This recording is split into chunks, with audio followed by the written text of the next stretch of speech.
Hi everybody, this is foXnoMad, and today I want to help you travel smarter by reviewing the Audio Technica ATH-SR30BT headphones. Those ones right there. So let's dive right in with the good.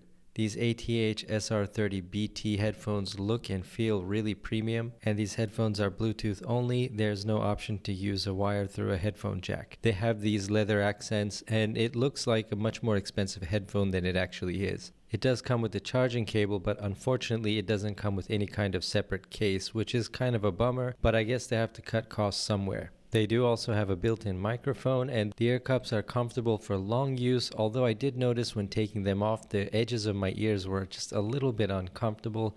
I don't know if that's me, but I felt like these ear cups could be a little bit larger. They come in two colors, this dark gray, and there's also a light gray or silver color option. Now these headphones have been on sale for a while, but they've recently gone on sale on Amazon for about $89 on sale, which is a really good price for these headphones. The SR30BT don't have noise canceling, but they have noise isolation, and they do a pretty good job of it. Now the difference between noise canceling and noise isolation doesn't seem so big, but there's a pretty significant difference. What noise canceling does is it takes the incoming sound waves from everything around you, and using software it balances those sound waves out to cancel them. So in other words, it's analyzing the sound around you, and it's using software to make sure that you don't hear any of that background noise.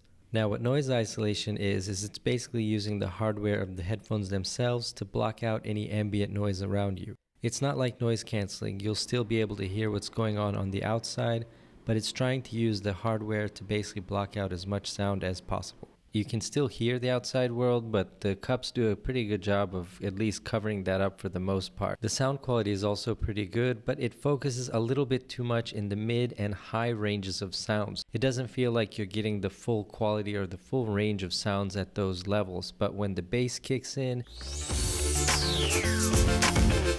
then you can really appreciate the sound quality of these headphones. They sound, especially when there's a lot of bass involved, as more expensive headphones than they actually are. And probably the best feature of these headphones is these 70 hours of battery life. And that 70 hours of battery life is great for traveling, flying. I mean, that much battery life is pretty much good for any use. So it's really nice to not have to worry about plugging in these headphones to charge them up. They do take about 4 hours to charge full from completely zero up to 100%, but they'll go about 70 hours on full charge. Now, some of the things I don't like about these headphones are the buttons. So the on-off button is nice. It's a hard switch. You turn it on, you turn it off. And then you've got these three buttons here. One is for volume up, volume down, and then this other button which is pause and play. But the two volume buttons also work as a forward and a backward. So if you want to skip ahead to the next song or go back to another song or go back to the song you're currently in, a long press will do that. And by long press, I mean 2 seconds, but it feels like it's a little bit less than 2 seconds. So when I was adjusting the volume going up or down, a lot of times what it would do is it would skip ahead to the next song when all I wanted to do was just turn the volume a little bit up. I wasn't holding these buttons down what felt like 2 seconds. I felt like I was pretty quick, but it did actually give me a little bit of button anxiety to make sure that I was clicking these buttons quick enough to turn the volume up without accidentally skipping ahead to another song.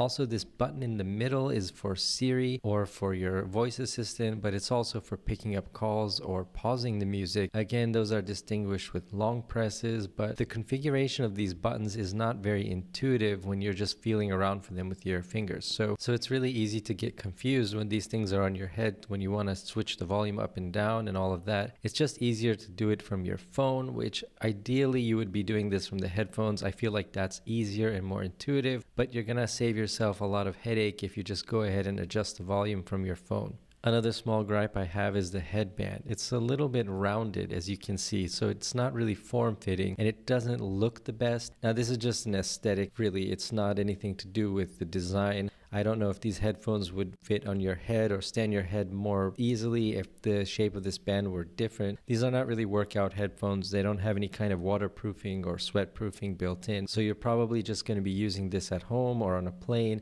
That's really what they're designed for, so they're not going to move around too much. Still, it would have been nice to have a more form-fitting band. and the ear cups could be a little bit bigger, but that just might be for my ears. I just felt like after time I started to feel a little bit of tenderness around the edges of my ears where these cups were kind of really squeezed in, and I think that's for noise isolation. Since these headphones don't have noise cancellation, they really need to be tight around your ear to focus the sound in your ear that's coming out of the headphones, but also reduce the amount of sound that's coming in from outside. So if I were to give these a final verdict, I would say in all honesty, if you have the money, you should go for noise cancelling. Noise cancelling, especially if you fly a lot, is an incredible feature that I find that I just can't travel without. So once you use a noise cancelling headphone and you fly with it and you can just turn off the engine noise with a push of a button, it's really difficult to go back to regular headphones. However, if you don't want to spend that much money, or you already have a pair of noise cancelling headphones, then you might want to take a look at these ATH-SR30BT.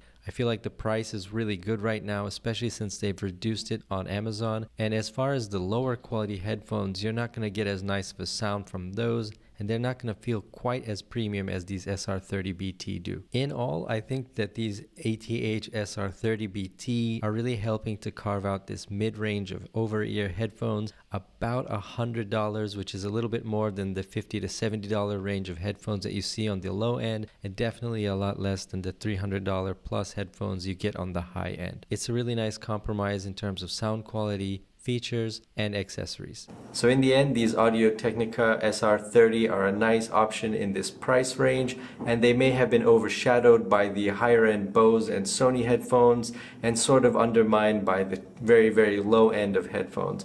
So for $100, these are a pretty good option at this price range, and it's nice to see some more options coming in around $100 or so. Let me know what you think of these headphones in the comments below, and while you're down there, hit the like and subscribe buttons.